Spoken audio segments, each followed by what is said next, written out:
Assalamualaikum warahmatullahi wabarakatuh. Bismillahirrahmanirrahim. Alhamdulillahirabbil alamin.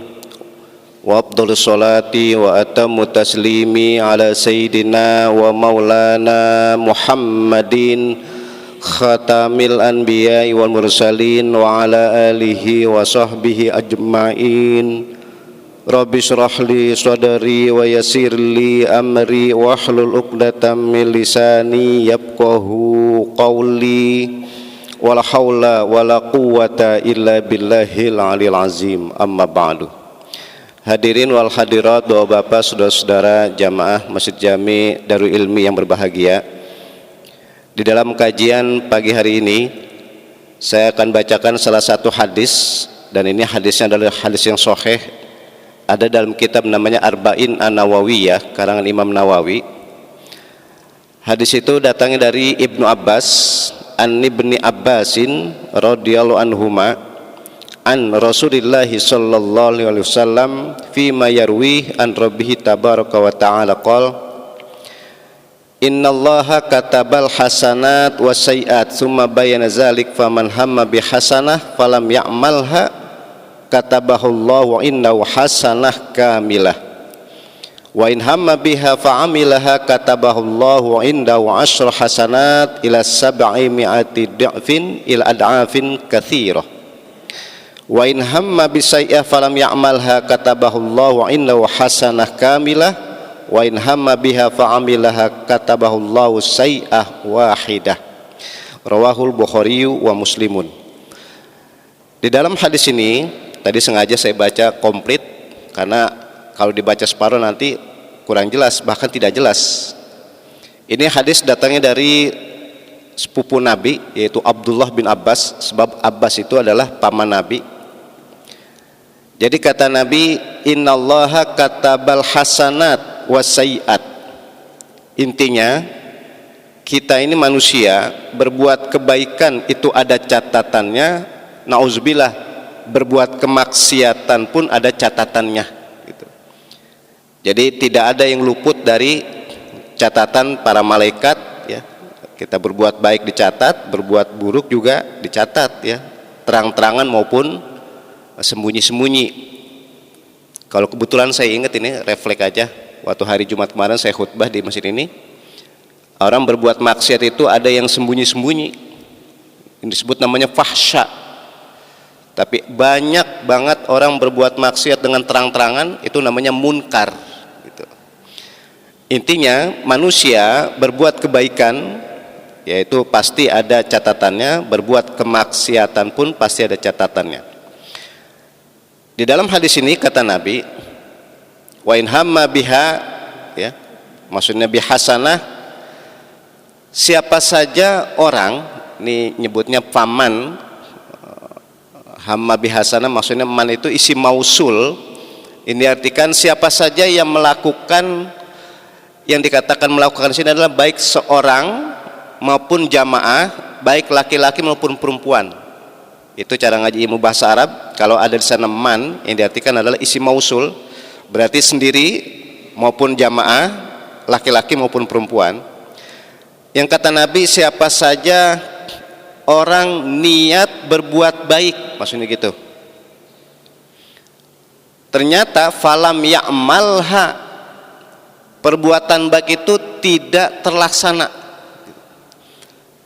Kalau orang niat berbuat baik kemudian tidak terlaksana perbuatan baik itu, kata Nabi, katabahullahu indahu hasanah, maka orang itu sudah mendapatkan satu pahala.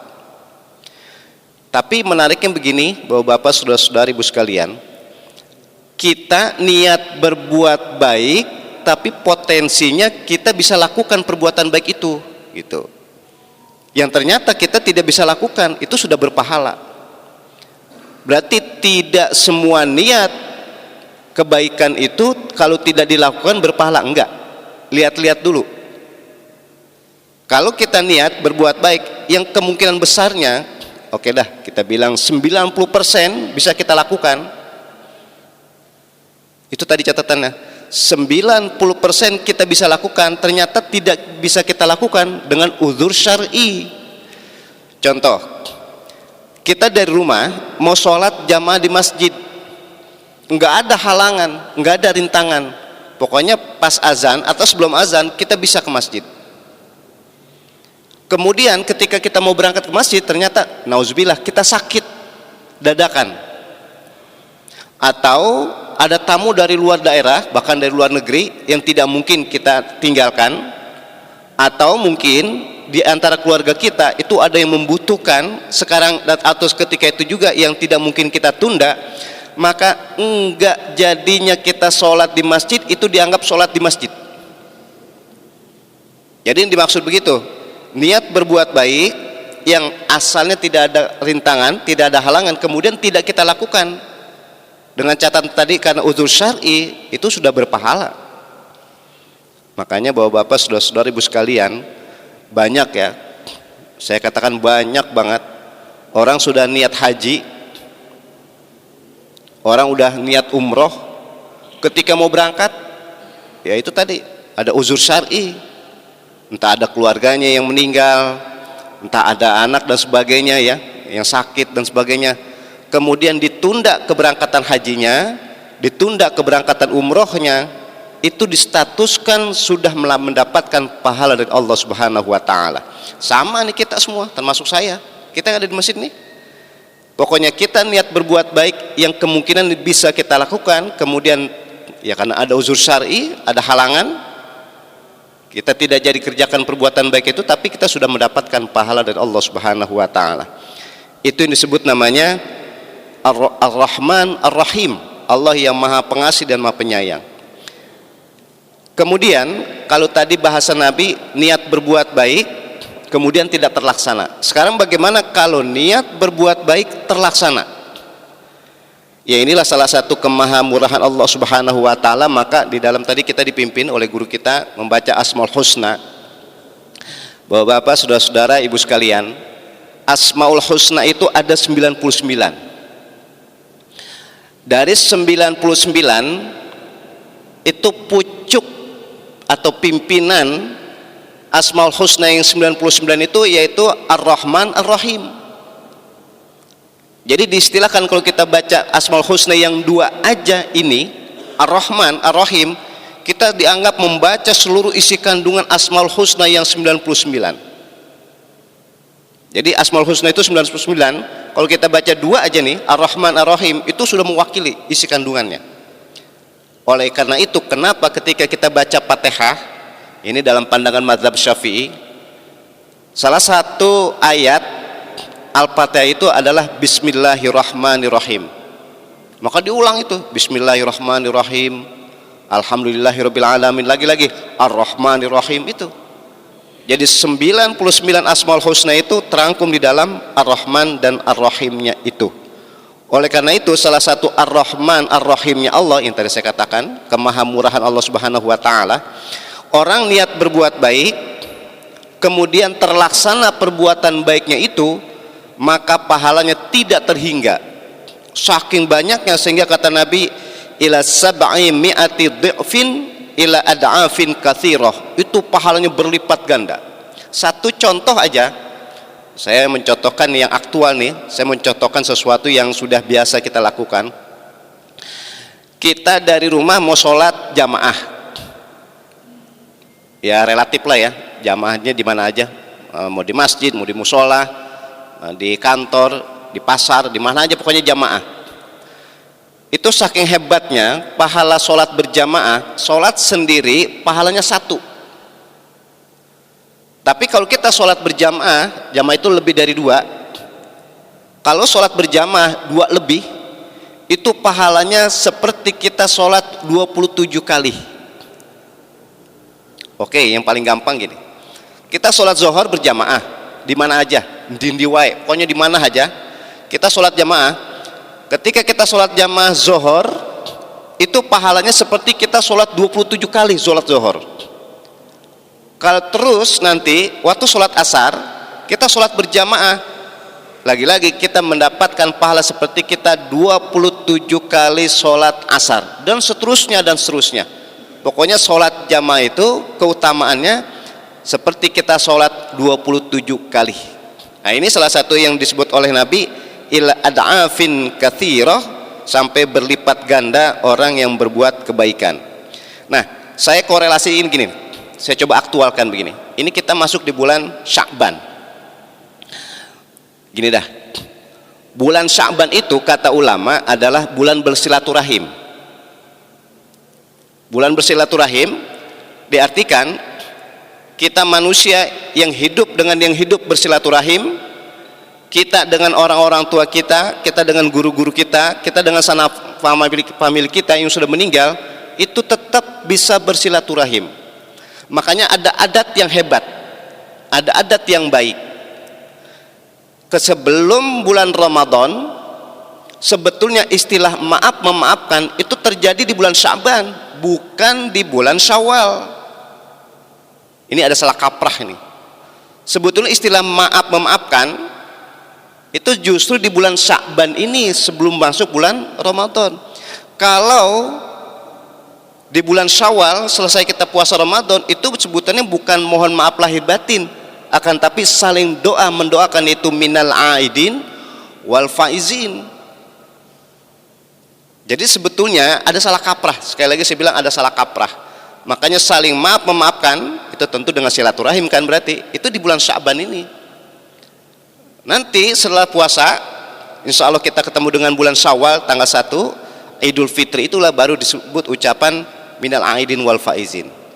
Nah yang saya mau sambung tadi begini, bahwa Bapak, saudara-saudara, ibu sekalian, ketika bulan Sya'ban ini kita disebut namanya bulan silaturahim. Kita yang hidup dengan yang hidup, kita dengan yang sudah meninggal bisa bersilaturahim. Kalau dengan yang hidup ya kayak kita begini ketemu fisik. Kalau kita ingin bersilaturahim dengan sanak famili yang mungkin jarak tempuhnya yang tidak memungkinkan cepat, ya bisa aja, apalagi zaman sekarang bisa komunikasi. Kalau dulu mungkin surat menyurat, sekarang pakai telepon, pakai WA dan selanjutnya, itu dianggap silaturahim yang aslinya memang yang paling tepat silaturahim ketemu fisik. Nah yang tadi saya ingin kemukakan begini, silaturahim kita itu ruh dengan ruh yang sama-sama masih hidup kayak kita, atau silaturahim ruh dengan ruh yang sudah berpencar dengan fisiknya, itu orang-orang tua kita, guru-guru kita yang sudah wafat. Makanya saya bilang ada adat yang hebat, ada adat yang disyariatkan, yaitu ketika kita masuk dan sebelum masuk bulan Ramadan kita ziarah kubur. Makanya tadi saya bilang ada bahasanya, nggak tahu nih bahasanya beda-beda apa enggak nih, ada nyebutnya ziarah kubur, ada nyebutnya nyekar ya. Nah, itu didikan dan itu adat dan itu syariat yang hebat dan bagus.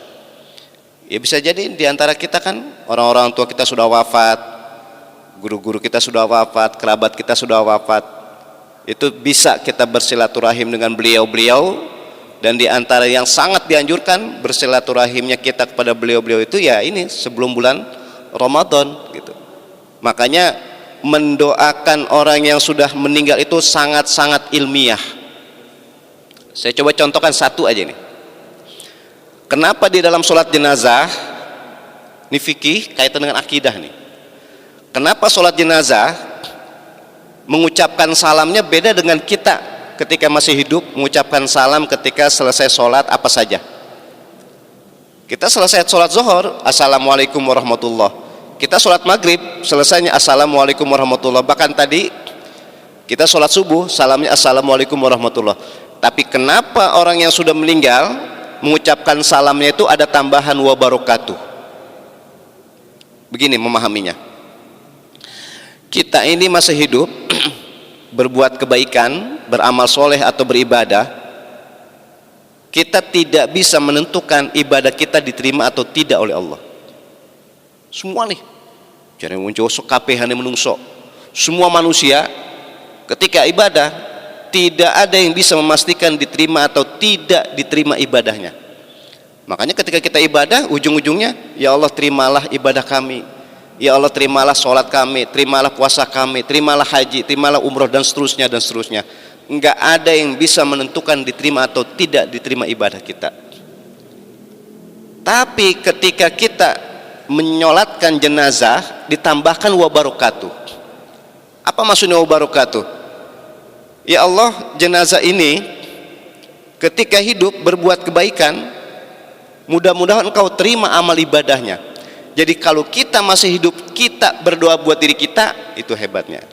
Tapi orang yang sudah meninggal, justru kita doain buat dia, amal ibadahnya diterima. Itu yang dimaksud saya, dan yang saya maksud tadi ilmiahnya begitu. Kalau kita masih hidup, ya Allah terimalah puasa kami, ya Allah terimalah sholat kami. Tapi kalau orang sudah meninggal, justru kita doain dia. Inilah hebat ukhuwah Islamiyah, yang paling hebat itu begitu. Jadi mendoakan sesama umat Islam. Kalau ketika kita masih hidup, kita minta oleh Allah biar diterima ibadah kita. Tapi orang yang sudah meninggal, kita minta kepada Allah, kita doakan orang ini ibadahnya diterima. Makanya kenapa salah satu salamnya nyolatin jenazah itu wabarakatuh. Ya Allah terimalah amal ibadahnya. Dalam waktu bersamaan kita tidak menutup mata ya, semua manusia itu pasti pernah berbuat khilaf, pasti pernah berbuat dosa. Juga kita doakan, ya Allah andai kata jenazah ini punya salah, punya kehilapan, punya dosa, ya ampuni.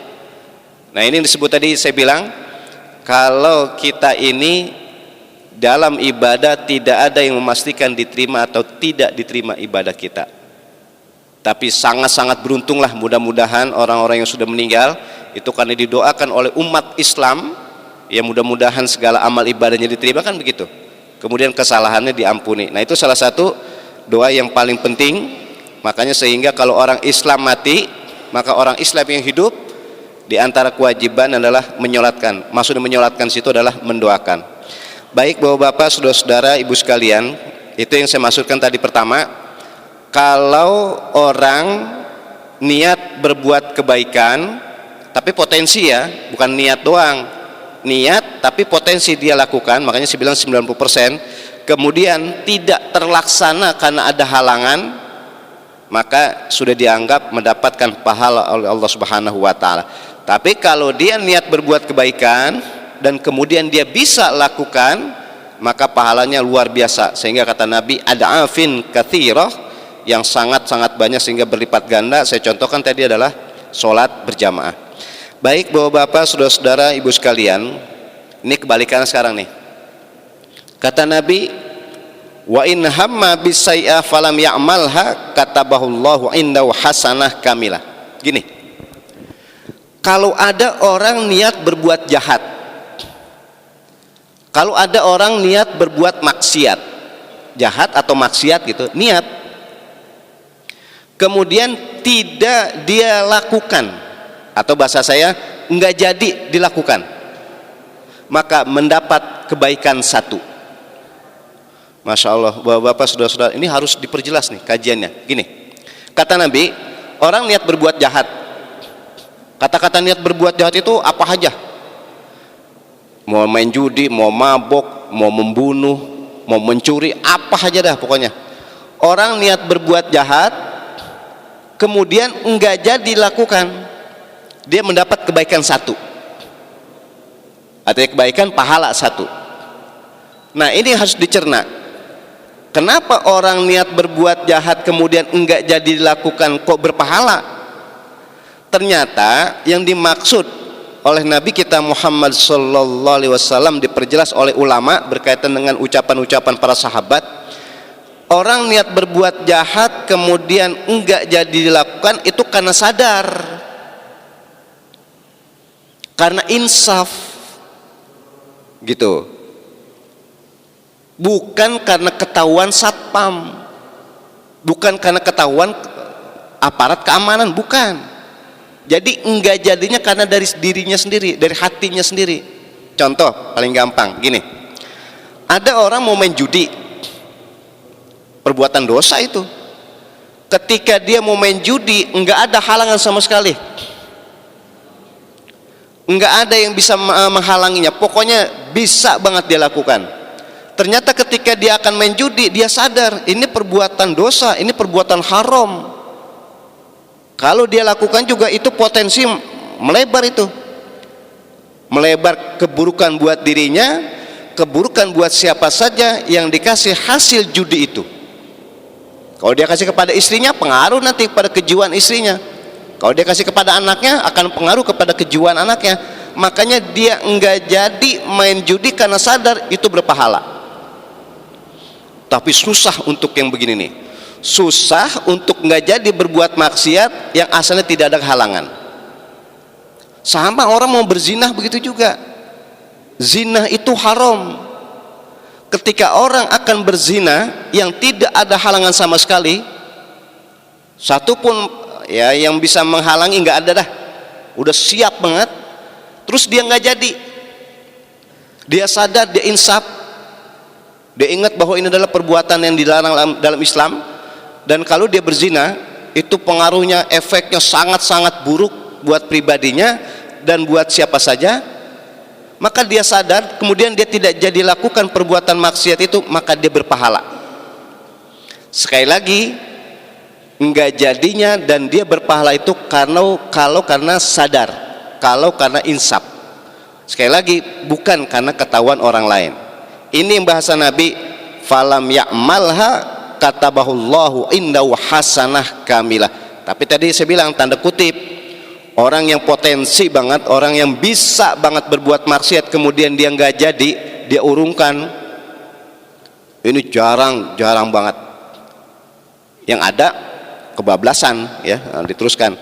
Udah, baik bapak-bapak, saudara-saudari, ibu sekalian, yang terakhir ini gini, kalau yang tadi saya bilang orang niat berbuat jahat kemudian enggak jadi dia berbuat jahat karena sadar, berpahala. Sekarang ungkapan terakhir kata Nabi, wa in hamma biha fa'amilaha kataballahu say'ah wahidah. Gini, kalau ada orang niat berbuat jahat kemudian dia lakukan perbuatan jahat itu, maka dia berdosa satu aja. Kalau tadi niat berbuat jahat kemudian dia sadar dan dia enggak jadi perbuatan jahat itu, dia berpahala. Tapi kalau berbuat jahat, berbuat maksiat kemudian dia lakukan kemaksiatan itu, maka dia mendapat dosa satu aja. Itu yang saya maksudkan tadi, dan itu yang dikemukakan oleh para ulama. Allah itu salah satu namanya, Allah salah satu sifatnya adalah Ar-Rahman Ar-Rahim. Keilmiahan begini, ini sangat ilmiah nih. Kalau niat berbuat baik aja udah berpahala, kemudian dia tunaikan perbuatan baik itu, maka pahalanya berlipat ganda. Ini satu poin. Poin yang kedua, niat berbuat maksiat, niat berbuat jahat aja nggak ada dosanya. Jadi kalau baru niat berbuat jahat nggak ada dosanya, kontradiksi, kebalikan. Kalau niat berbuat baik kan udah ada pahalanya tadi. Tapi kalau niat berbuat jahat baru niat doang, nggak ada dosanya. Tapi kalau perbuatan jahat dan maksiat itu atau perbuatan dosa itu dikerjain, itu dosanya cuman atu. Jadi enggak begini, bahasa saya ini enggak begini. Kalau niat berbuat jahat itu enggak ada dosanya, tapi kalau dosa itu udah dikerjakan maka dosanya berlipat ganda. Enggak. Jadi yang berlipat ganda itu adalah pahala balasan kebaikan dari Allah aja. Tapi kalau dosa tidak berlipat ganda. Ini dimaksud oleh junjungan kita Nabi besar Muhammad SAW. Salah satu sifat Allah itu Ar-Rahman Ar-Rahim. Kalau niat berbuat baik udah berpahala, kemudian perbuatan baik itu dikerjakan, pahalanya berlipat ganda. Tapi kalau niat berbuat jahat enggak ada dosanya. Tapi kalau sudah dilakukan perbuatan dosa itu, dosanya cuma satu. Yang terakhir saya ungkapkan begini, di dalam keterangan para ulama diantaranya oleh Imam Nawawi. Tapi meskipun dosanya cuma atu, jangan dianggap remeh. Gitu maksudnya.